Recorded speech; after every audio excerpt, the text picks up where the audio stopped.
We're back with Steve Garber, a mentor to young people on finding work and building a life that matters. And joining us is a formerly frustrated job seeker. He's now the founder of one of the best burger hangouts in Toronto, the Burger's Priest. Shant Martirosyan, welcome to Context. Thank you for having me. Okay, I'm going to go back to Steve first because you talked about vocation, this new word for some, and that was a calling we all have on our life. We have a calling, whether we've got a job or not. Mm-hmm. So what's the difference between discovering a job and our calling to vocation? Mm-hmm. I think that over time we want jobs to lead to our sense of vocation. I think that's really the way it's supposed to be.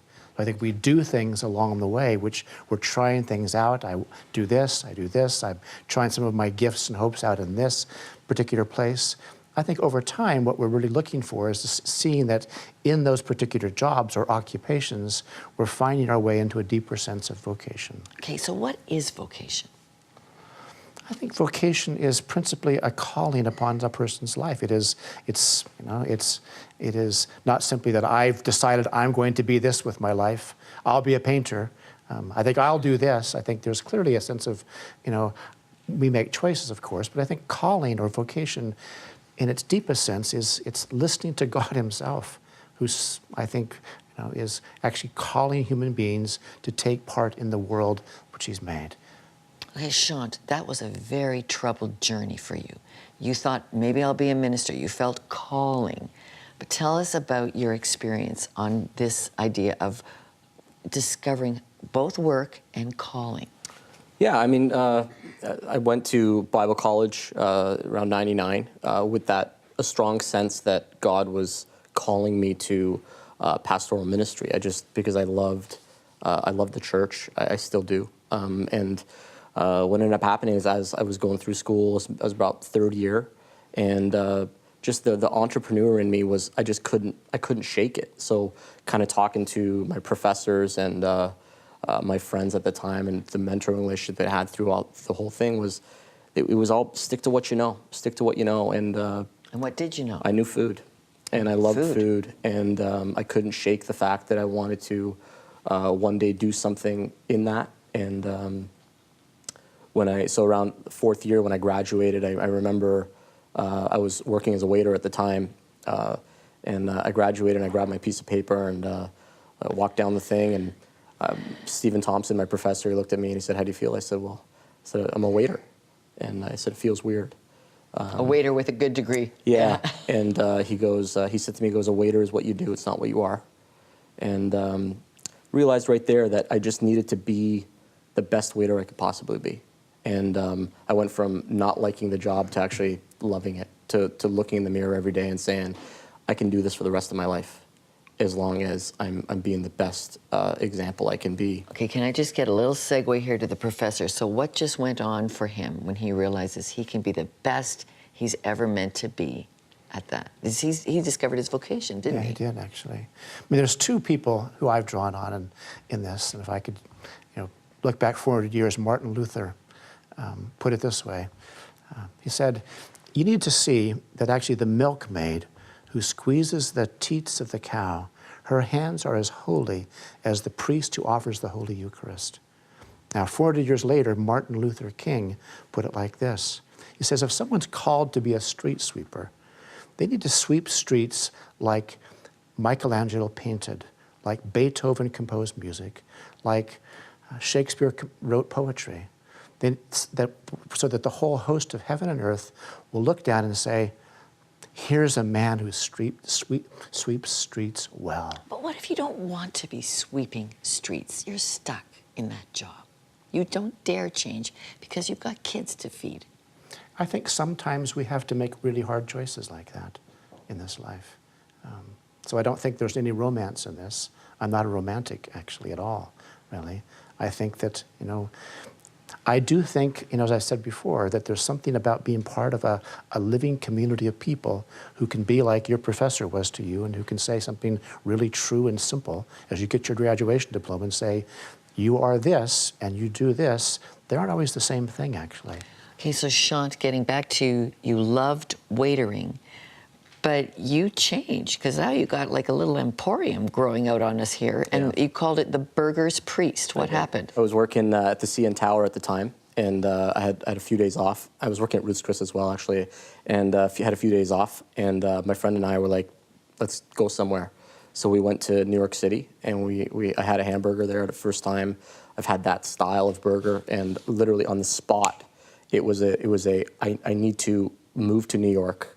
I need to learn how to make this, and I need to bring it back to the city. You liked the burger that much? Yeah, it was literally it was a life-changing experience, and it's weird to say that about a hamburger, but it was, and I did that. So in 2007 I moved, and moved to Manhattan, and worked at a bunch of places. Worked there about 7, 8 months. Came back. It was 2008. The whole world fell apart financially, and so I went back to work, and I worked as a waiter for another 2 years, 4 jobs, about 90 hours a week, because there was just no money. So I opened the first place cash, and now I'm here. Why do you call your business the Burger's Priest? I think there's a redemptive element in everything we need to do as Christians. The Burger's Priest for me was, how there's, Genesis 1 and 2 talks about basically the motif behind it is that there's kings and priests, and it's later picked up in the Israelite story with the kingdom of priests. So the priests are people that mediate the world to God.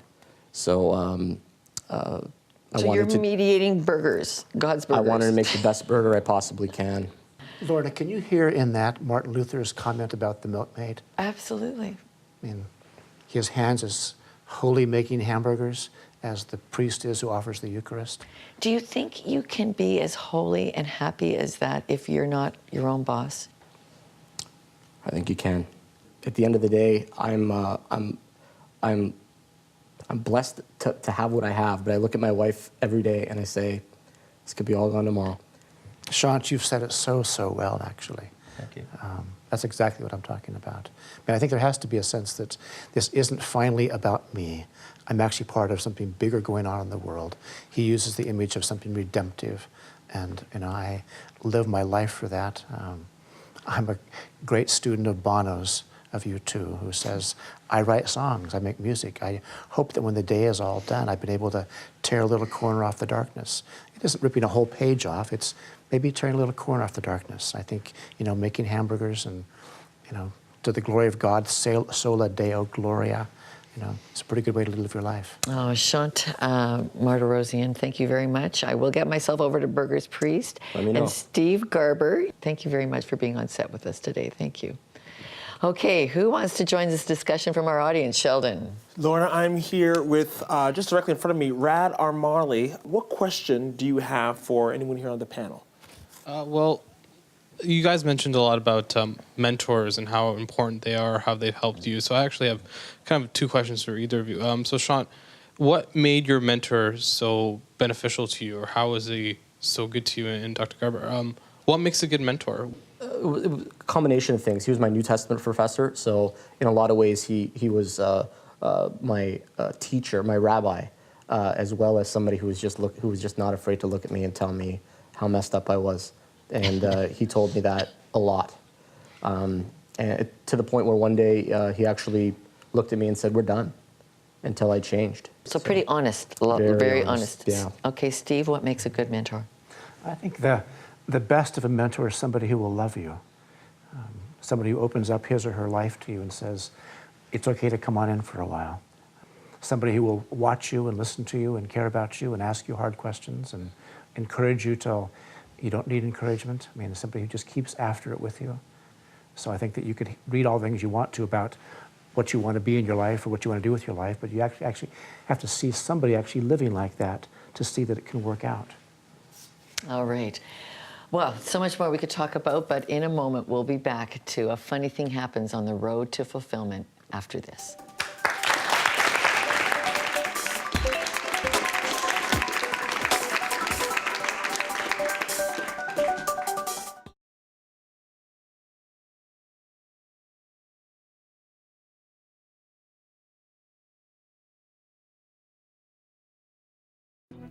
We want you to be a part of our studio audience. So if you're in the Toronto area, contact us. It wouldn't be the same without you. And I promise, you do not have to interview for this position. Of course, I thought of my first dream job when we worked on this episode on Generation Jobless. I got my start because a teacher took time to ask me what I wanted to do in life. And when I said broadcasting, he gave me a referral to a broadcast owner. That was 30 years ago, before computers were in a newsroom. So I was delighted to hear today that older people helping younger people, somebody calls that soft skills, is still central to the job search. And it's also central to the Christian gospel. Love one another. That's what Jesus commanded. And that takes our interest in building relationships for job finding to a whole different level. A little supernatural fuel for the journey of life. We've left some good links on our guests and the subjects we explored today. We want to do, let our social media help be at your disposal so you can connect to the hope you need. Check it all out at contextwithlorna.com. For all of us, I'm Lorna Dueck. Thanks for watching. Join us next week as we explore life beyond the headlines.